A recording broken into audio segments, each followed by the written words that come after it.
Hello, Héloïse. Hi, Charlotte. Thank you for being here. You're welcome. My pleasure. So, to kick off this episode of Real Talk, well, first let's talk a little bit about you, background, because I know everything about you, but no one else knows about you. So, just maybe some background information. I know you're French, but maybe you can tell our friends here watching you. Okay, so let me tell you a little bit about my life. Yeah. So first of all, I'm going to turn 40 really soon. Woo! I grew up in the Paris suburbs. I went to college in Paris, studied business. Probably I studied business because I didn't really know what else to do. And at the end of college, I found a job. The first job I found, actually, I got into a big French fashion brand for which I worked for 16 years. And I actually just left that brand a couple of months ago because I want to be an entrepreneur and do my own thing. Okay, but so I'm just going to back up. So you grew up in France, and because I met you in New York, like Yes. now what, like 10 years 10 years ago. So what made you, so it was working for that big French brand. So let me tell you a little bit more about my 16 years at that brand, okay? So here am I, out of college. My first job is for this big company. I work in Paris, and I start working in, let's say, more of an analytical job. I was in charge of forecasting. Okay. And I was working between Paris and London. I did that for 2.5 years. After 2.5 years, I got promoted to a job of chargé d'études. I was doing market research. Market research, yeah. I did that for 2.5 years, and I have to say I'm a person who likes to experiment new things. So I get bored in jobs really quickly. And after those 5 years, I had said I was mobile to go elsewhere. I forgot to mention when I was younger, I went to boarding school in England. I was a camp counselor in the United States for some summers when I was in college. So is that when you started having an affinity for American culture? Definitely Anglo-Saxon culture. I went to a high school where into a bilingual high school. So in France. In France. So I've always had that Anglo-Saxon culture. And so so you were appealed to it because why? Because the school opened doors or made So the first thing is when I was maybe 6 years old in school, we had English lessons. Yeah. And I told my parents I loved learning another language. So my parents thought, oh my God, there's this bilingual high school, junior high and high school not close by. Let's do everything so that Héloïse speaks English and she can go in this school where there's a lot of English and American people. So that's kind of how it all started. It's a very different culture from French culture. No? Very different. And I think it means it probably built up who I am now, growing up with that American. Both your parents are French? Both my parents are French. All my grandparents are French. You have to look, I think, at a great-grandparent so that you find an Italian person. And so for me to get in that school, in that junior high school, I had to be bilingual. So my parents had a friend who worked in a boarding school in England, and they managed to have me go there 3 months at the end of each school year for 4 years, from 8 to 12 years old. And that's how, when you're so young, you learn a language really quickly, being totally immersed. So I was bilingual, and I could get into that junior high, where I was with a lot of expats. So that's at that point you're meeting people from different cultures. I'm meeting people. I study American history. I study English history. I study Anglo-Saxon literature. I have more hours of classes than French kids because I'm also taking other tests, English American tests. And so, long story short, here am I at that brand. And I say, oh, of course, I'm mobile. I can go, anywhere. And HR person comes and tells me, look, there's a job in New York. Are you interested? And at that point, I'm like, no way. I'll never go as far as New York. You had never thought about moving to the United States? No. I had that culture in me, but when you've never really... I didn't know the United States that well, so I didn't know New York. And I didn't I don't think I was, well, I thought I couldn't live far away from my parents, which obviously I did for years. Anyway, it was a job in marketing in New York. I had never done marketing. So, you know, at first I was like, no way I'm going to do this.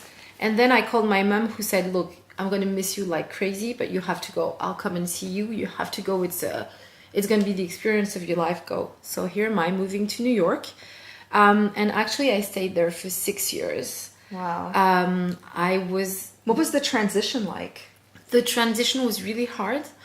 How was it hard? It was really hard. Okay, so it was always a lot of excitement, but it takes time to create a new life. And I did not want to meet French people. I didn't want to be in that like expat kind of world. I also was single, so you know, I didn't want to be like with couples who have kids and stuff.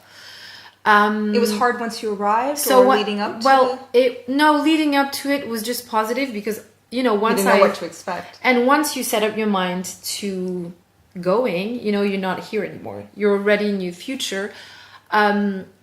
With the company, it was really complicated. So first of all, the paperwork. I arrived in New York, and everything in terms of administratively, everything was complicated. Getting a visa, all that kind of stuff. So you know that it's really hard to create your life when you don't have.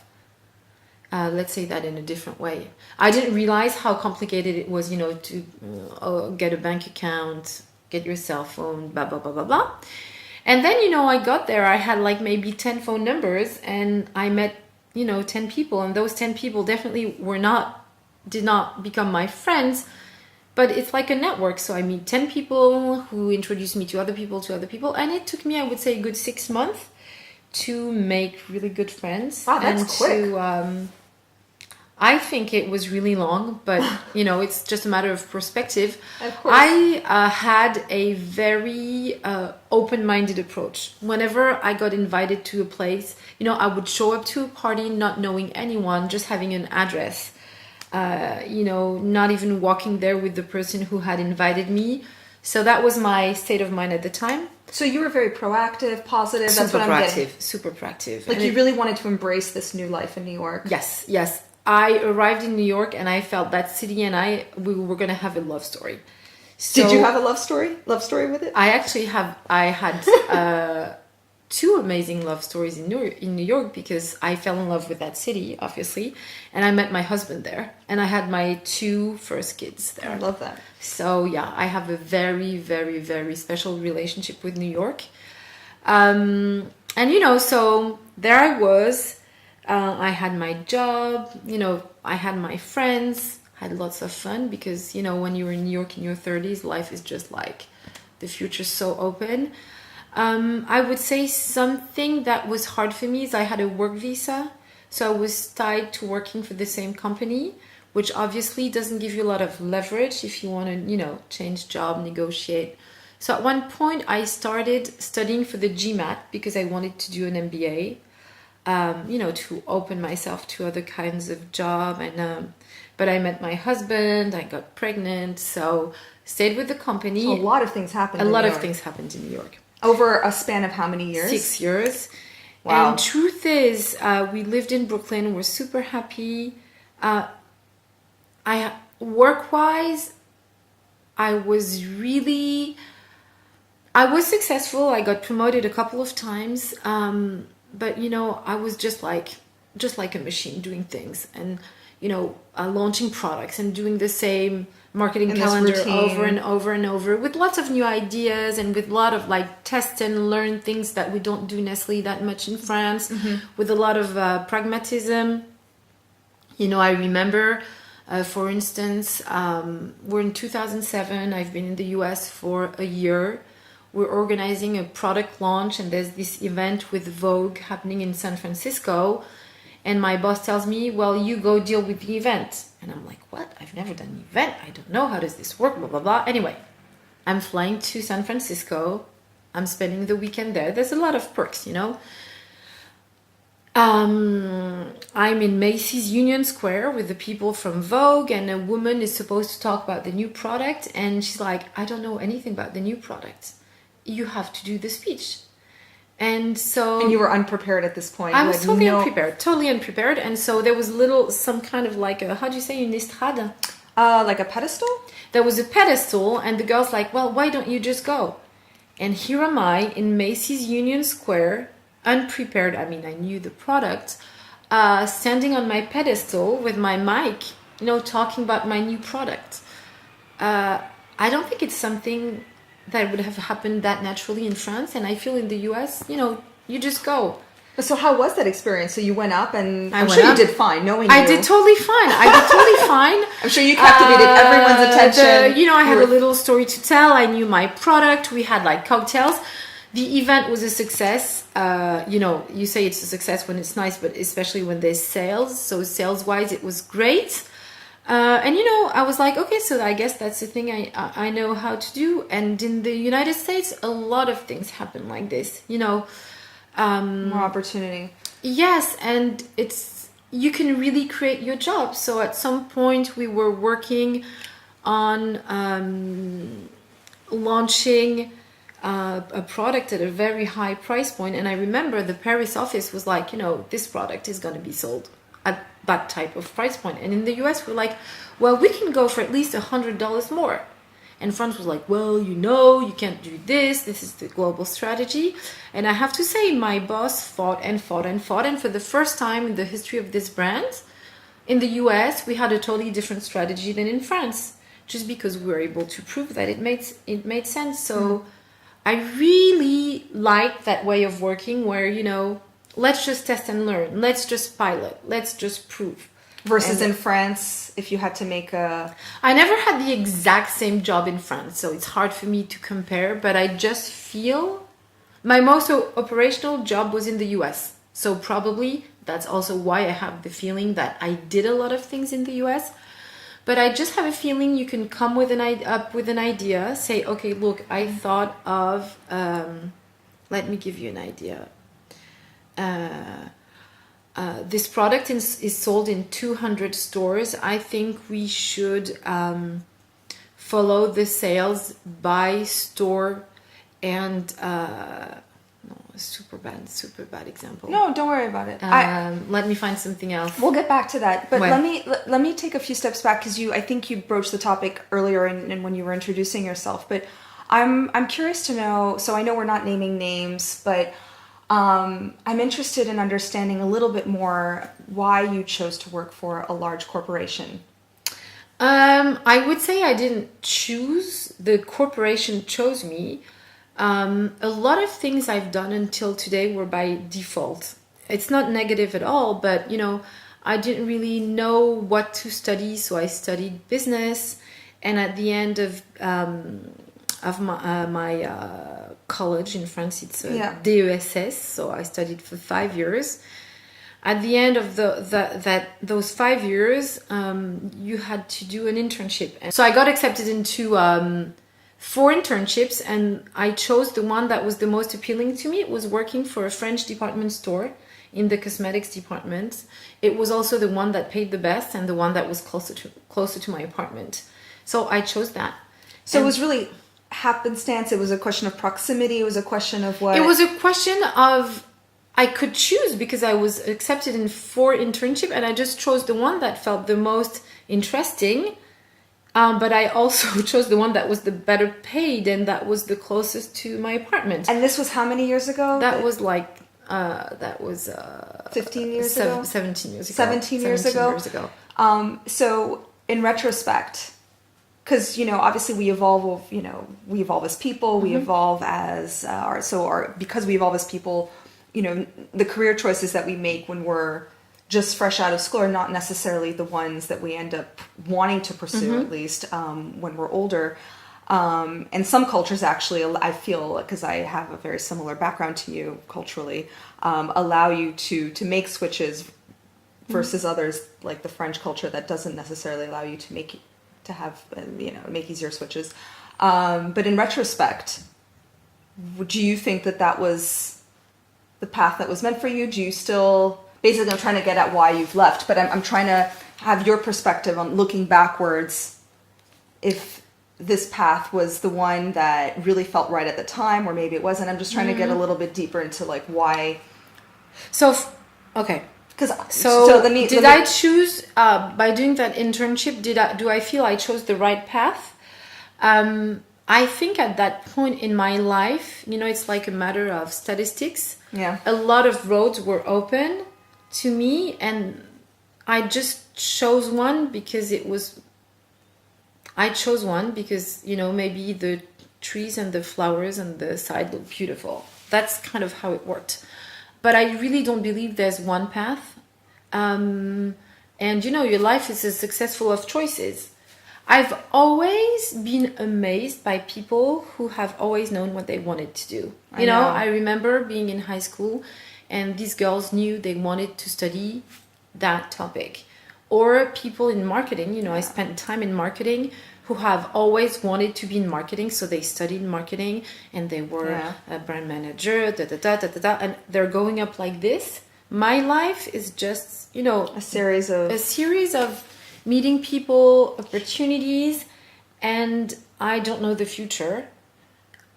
I've never known the future. I just let life take me. I'm proactive, but I seize opportunities when they come. And I've happened to be successful in everything I did, so I think I probably took the right opportunity. Have you been successful in everything? Oh, it's great. Professionally, I think I've been successful. Last week I got a text from the boss that I left saying she misses me, so I take that as being successful. I think I've been successful because I've always been offered new opportunities when I was starting to get bored in the previous job. So and each opportunity has made me grow. So I know you left that large corporation recently.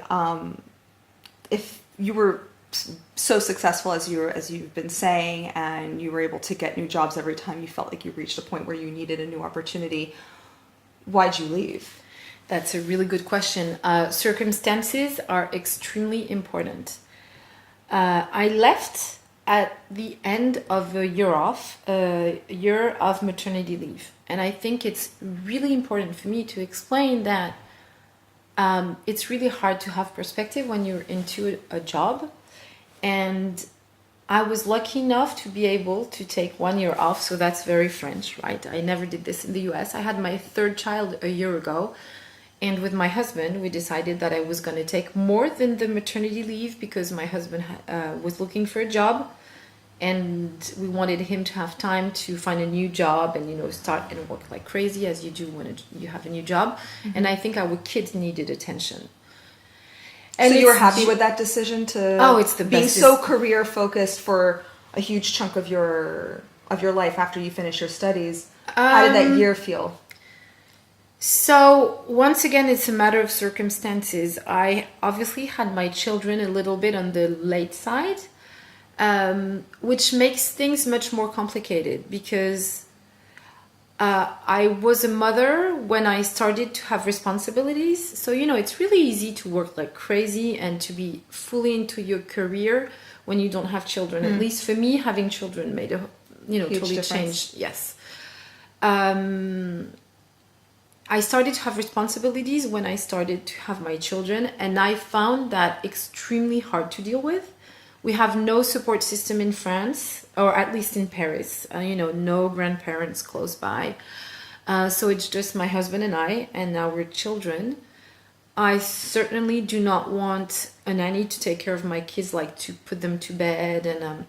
And I'm a mother who needs quality time, but I do need a certain quantity of time. So your priorities. So you would say that your priorities changed in that year. My priorities changed, and for the 5 years I've been back in France, where I was into education and training design. It was hard. It was hard for me. I used to travel for 6 to 8 days. When I wasn't home, it was really complicated for my husband to deal with everything. I missed my daughter's first day at school. I missed so many things. I had a real, in French we say, conflit de loyalty conflict Okay. with that. I know I need to work. I liked what I did, but being off for 1 year made me realize that, well, I saw my kids were obviously doing much better. My husband found a new job and had the luxury of having me at home, so being able to be totally focused.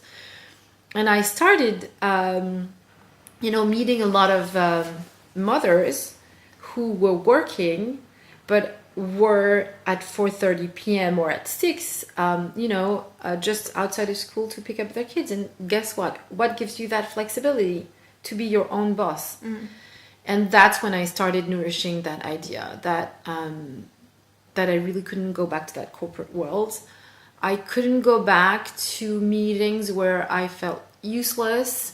I couldn't go back to not being in charge of my agenda. I couldn't go back and having a million people validate what I did. And I couldn't go back into sometimes doing things that I disagreed with. Okay, so it was a combination. From what I'm understanding, it is a combination of having that year with your children and wanting to be more present in their lives and needing a position that allowed you flexibility, but also the intricacies and the complexities of working for what it sounds like a hierarchical company that has... Probably add to that the fact that I had, at that stage, I had no comment on dit, envie? I had no desire. Yeah. I had no desire to go higher. For me, really, after all those years of changing up or getting promoted and too much politics, Interesting. too many politics, and for me, I need to feel intellectually challenged. And going higher, it's extremely personal. Did make me feel like I was gonna have to manage up. I was gonna have to deal with team manage people that you don't have necessarily chosen. I just see it as not my thing. So when you work for a company where you're happy, but you feel you don't have enough freedom, and you don't want to go higher, what's the purpose? So you didn't find any, you were making sense of, there's no sense. And I started having a million ideas a minute of what else I could do. And I think that's where my husband, because it's really important, he's really supportive. I couldn't do this without him. My husband told me, you really have to leave the corporate world. Granted, he had left the corporate world for a startup a couple of months before. He was part of the influence. And of course, and he's super happy. He's doing so much more than before. A year off makes you think of who you are, what you like. I'm a doer, definitely. And those ideas were flourishing. Sorry. If I had gone back, there was a possibility that I would, have a bigger team, have bigger responsibilities. And I decided that I did not want that. It might have meant more money, I don't know. I didn't even go there, but I decided to leave. And I don't know how to phrase this exactly, but how easy was that decision? Was it a natural progression? It's a progression, but sincerely, the day you decided, it's like you're standing at the top of a cliff, and it's not like someone pushes you, it's like you really decide to jump. And you really don't know how deep it is. You really don't know what's going to happen. You don't know for how long you're going to fall. You don't know anything. So in French, we say le saut de l'ange. I don't know. It's like when the jump of the angel. The jump of the angel. So I felt it's scary. I was scared. But I also... Before doing it, before making it. Before. And now that you've made it? Oh, I'm so happy. I'm happy I feel my brain is... I mean, you look great, because I know Thank you. I think my brain is resetting. So I think for me, it was the right thing to do. I'm not at all saying that everyone should leave. It was the right thing to do because I stayed 16 years in the same place. 16 years is what it takes to... go from newborn to being a young adult able to drive, right? So it's a lifetime. So I think my time there was enough. I learned so many things. I couldn't have done what I want to do today if I hadn't learned everything I learned in that company. So definitely, I have absolutely no regret. Everything I was I going did, to ask you. I have no regret. I have no regret. Yes, one regret is maybe sometimes I should have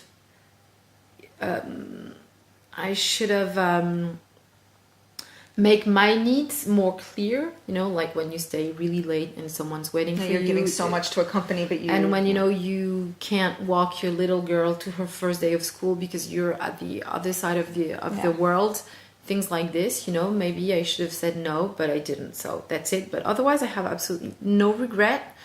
The only there's that fear, but you don't build courage on anything else than fear. You need a minimum of fear or of stress, that positive stress, to move forward. So yes, making decision is scary, and not making decision is easier, but it makes you a lot more unhappy. So I'm very happy now. Figuring out exactly where to go and how to do it is is a full-time job also. Right. And so now that you've made the leap, I got the sense that you had this sense of relief and you're very happy. I have a few questions, actually. So what are your days like? I'll ask you my second question after. What are your days like now? So my now is a transition phase. So don't take for granted that's going to be my life. But I've decided to give myself a good 6 to 9 months to decide what I want to do. I like the 9 month because you know what 9 month means, right? No. Yeah, right. This project is going to be like a baby for me, and the reason why I'm giving myself time, well, there's a couple of reasons. The first one is our society so pushes us so much to do, and I think before you do, you have to think. When I was off last year, I took care of my family, so I wasn't into a project yet, and I don't want to start doing anything unless I'm sure it's what I want to do. It will correspond to who I am and what I need. And I have to say, after having worked for so long in the corporate world, it's really hard to go back to who you are and what you want. Because I've done a million things that I know how to do, but I'm not sure that's exactly what I wanted to do and what I like to do. So for now, my days, I'm part of a group of executives who are doing career switches or who are unemployed. And we're doing an 8-month program together. It's 14 people. We see each other once a week. We have a lot of work to do in little groups or at home. It involves, knowing who you are, working on your competencies and what you like, building your project and going into it. I love that idea that I'm not working on a one-on-one relationship with a coach, but it's a lot of peer feedback. So I do that. It takes me about 2 days a week. On Wednesday, I'm with my children, and I exercise a lot. It's part of what I didn't do when I was working. And by the way, I had so many back issues and stuff that now I'm, not sitting behind a computer. I feel so much better, right? So I exercise a lot, and I'm also helping a couple of people. Awesome. On projects, because I believe... You've been helping me. Right, but I really believe that in these transition phases, giving and receiving means a lot. I know in a couple of months I might, need people's help. So it just feels natural that right now I'm helping some people. So I have to tell you, I'm very busy, but I'm busy doing things I've decided to do. I'm busy doing things that are new. And I'm very free on how I organize my days. I know it can't last for too long, but I feel that, I have my retro planning ready. And I also know that if in 2 years I'm not into something that's stabilizing, I will have to look for a job. So Okay, well, it Here sounds am I. like you're very serene and Yeah. taking all of this in. So I guess my next question, I feel like I almost know the answer to it. So do you ever feel, I know you don't have any regrets, but do you ever feel judged? We talk about society. Well, you didn't necessarily use those words, but our society is a very coded, it's a very coded and complex society, especially living in a city like Paris. And having made that leap, even though you feel 100% comfortable where you're at right now, do you ever feel within society judged? Do you ever feel, we talk about pressure, societal pressure. Do you get that feeling, or is it too soon because you just left? So maybe I wouldn't say it's not do I get that pressure, is do I put myself in the position to get that pressure? And what I've noticed is it's very interesting how human beings have a tendency to regroup between people who are the same, right? So when I worked, I spent times with all my friends who work and who have, the same issues, to be mothers who work. And, we used to do the power dinners, and all we did was to speak about work and work and work and work. So they're still my friends, of course. But, I'm getting closer to people to entrepreneurs, to people who organize their lives differently. So I would say I don't allow that pressure to come to me, because I'm also meeting new people. And surrounding yourself with the right people. Exactly. Now, yes, of course, there is that pressure, like your family, your parents, like, okay, so what are you doing? When are you starting? Blah, blah, blah, blah, blah, blah. There's a pressure of time, because I can't not make money for too long. So, of course, there's that. And people who judge, I might leave them on the side of my path, because it's not worth. Yeah. And yes, I've been hurt by people, by people's reaction, of course, but because I think that there is a clear divide between the people who, sorry, I am generalizing it, it's based on personal experience, but there's some people that, where you've left the company, that resent you for taking that leap, because maybe there's a little bit of jealousy for taking that freedom, to dare to take that, to be free and to do something, and maybe you're going to be there. I think they're afraid of you being happier than them. And then some others just don't get it, because it doesn't fall under the simple norms, where you graduate from school, you get into a full-time job, and you're guarded for life. And so for someone to leave that safe net of a job, it just seems completely crazy and it's almost like you're the crazy person for having done that. Well, I left just, 2.5 months ago, so it's probably too fresh for me to answer to that question. However, speaking with some people since I left, it's been very interesting how I've had more reaction of people who told me, like, oh my God, I had no idea you would leave. You have such a great job and you looked happy, and I would not imagine you would leave. So, that it's very simple to explain to people. You don't have to leave because you're unhappy. You can just leave because you feel there's something else, but you're still very grateful for everything that happened. So I'm really in that stage where, of course, there's things that I left and I'm happy I don't have to deal with them. But overall, I've been happy. I've learned many things. So, and I also only focus on those positive memories. A few people have told me I can't leave because I'm too much into it. What does that mean, I'm too much into it? I think people refer to the fact that I took that year off, and that it's easier to leave when you've actually already left a little bit, yeah. And you get perspective when you're out of it. Right.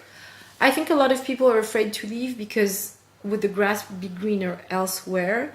And also when someone leaves a job for another job that's similar, there's a lot of, am I going into a company that's going to be as nice as the one that I left, blah, blah, blah. I knew that I was leaving to do something different, and I would never leave to do the same job in a similar company. Never. That was never my point. Probably some people don't understand why I left, but that's it. And hopefully I'm very successful, and Well, I hope and so let's too. see what happens Yeah. with people. But making choices makes you stronger and makes you realize who is supportive and who's not. I really trust that you do have to leave people on the side in your life. So, you meet new people, and there's some people that, you had something with, and it just Right. goes away. It's not a conflict, that's just life. And so, my final question, may or may not have one. Do you live by like a daily mantra? Is there like something that you like to tell yourself? Yeah. So every morning I tell myself never say never, because I've so many times said, I can't do this, I'll never be able. And when the future's wide open, why close doors? Why close doors? So every morning I tell myself never say never. And then in my baby's room, there's a little light box, and I put words in it, and it says live, love, learn. And I really think that's it's not my daily mantra, it's my thing in life. Of course I want to live. I couldn't live without love, and I'm a learner. I love to learn. Well, thank you so much, Héloïse, and I'm looking forward to doing a second chapter with you and to know where this journey is taking you next. Thank you, Charlotte. It was a pleasure, and I'll be there. Yeah, great.